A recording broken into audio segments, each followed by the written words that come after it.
Hello दोस्तों, कैसे हैं आप सभी। तो आ गया हूँ मैं फिर से आपके लिए एक नई कहानी लेकर।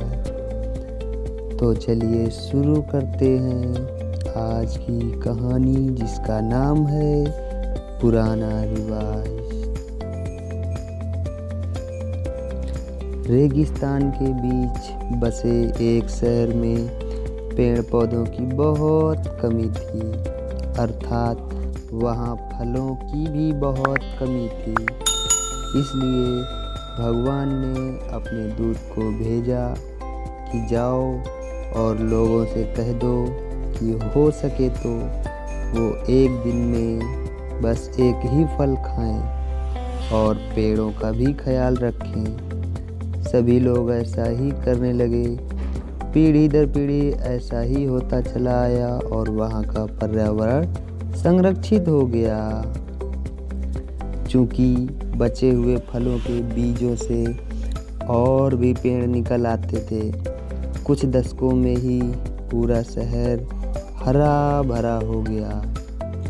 अब वहाँ फलों की कोई कमी नहीं थी, लेकिन अभी भी लोग एक दिन में बस एक ही फल खाने का पुराना रिवाज मानते थे। वे अपने पुरखों द्वारा दी गई नसीहत के प्रति अभी भी वफादार थे। दूसरे शहर वाले उनसे बचे हुए फलों को देने का आग्रह करते, पर उन्हें लौटा दिया जाता। नतीजन टनों टन फल हो जाते और सड़कों पर इधर उधर बिखरे पड़े रहते थे। इतने तब भगवान ने एक और दूत को बुलाया और कहा, जाओ नगर वासियों से कह दो कि अब जितना चाहें उतने फल खाएं और बचे हुए फलों को बाकी शहरों को भी दे दें। दूत यही संदेश लेकर शहर पहुंचा, लेकिन वहां उसे पत्थरों से मारा गया और शहर से दूर भगा दिया गया। लोगों के दिलों और दिमाग में पुरानी बात इतनी बैठ चुकी थी कि उससे अलग वो किसी भी बात को मानने के लिए तैयार ही नहीं थे। पर समय के साथ कुछ युवा सोच वाले लोग पुराने रिवाजों के खिलाफ आवाज उठाने लगे।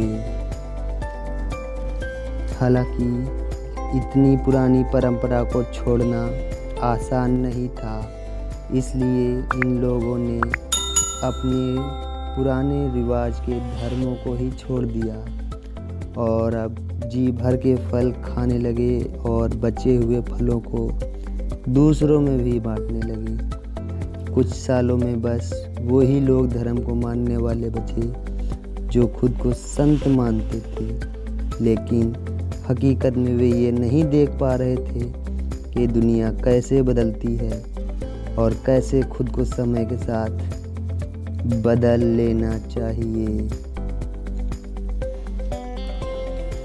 तो दोस्तों, ये कहानी हमारे लिए काफ़ी मिलती जुलती है।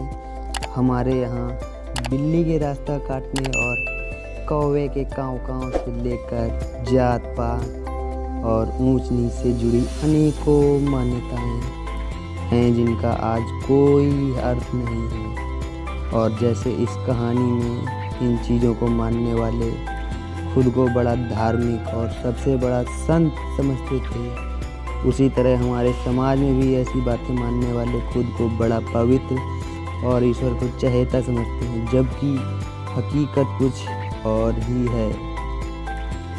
हमें भी समय के हिसाब से अपने सोच को विकसित करना चाहिए। जो कल सही था वो आज गलत हो सकता है और जो आज सही है वो कल गलत भी हो सकता है। तो चलें समय के साथ बदलें और पुरानी अप्रासंगिक रीति रिवाजों और बेकार की अफवाहों को ख़त्म करने की कोशिश करते हैं। अगर आपको हमारी ये कहानी पसंद आई तो बहुत बहुत शुक्रिया। ऐसी ही रोचक और ज्ञानवर्धक कहानी सुनने के लिए हमारे चैनल को सब्सक्राइब करें, लाइक करें और अपना महत्वपूर्ण कमेंट बॉक्स में ज़रूर लिखें।